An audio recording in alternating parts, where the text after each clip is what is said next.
На 6 дена пред стартот на новата учебна година, учениците и родителите се уште не ја виделе националната платформа за онлайн учење.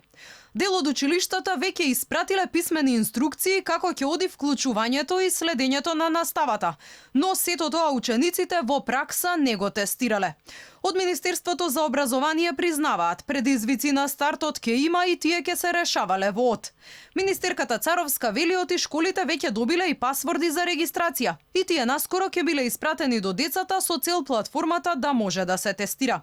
Синдикатите со предупредување, училиштата имаат слаб интернет, а наставниците проблем да се логираат. Велат, менаџментот на школите треба да обезбеди технички можности за непречено да тече онлайн наставата, а не да бараат од наставниците сами да си носат компјутери. Царовска пак признава, дел од наставниците сепак прифатиле да користат собствени ресурси. Според нашите информации, според сондажата во училиштата, релативно голем број на училишта се уште немаат обезбедено технички средства.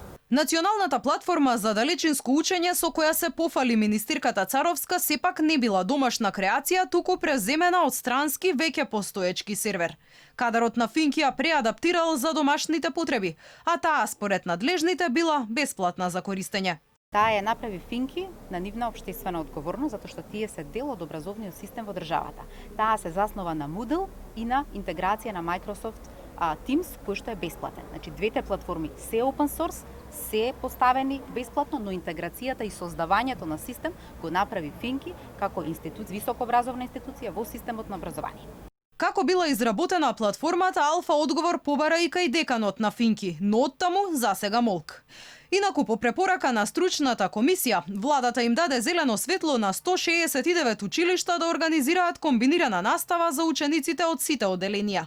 Од нив 6 се државни училишта за деца со посебни образовни потреби, едно приватно средно училиште со одобрение за експериментална настава во основно образование.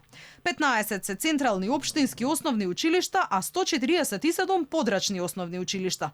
Кај средните пак, согласност за работа добиле 2 државни училишта за деца со посебни образовни потреби, едно приватно и едно општинско средно училиште. Уште 10 други добиле согласност со физичко присуство да ги организираат само стручните предмети и практичната настава.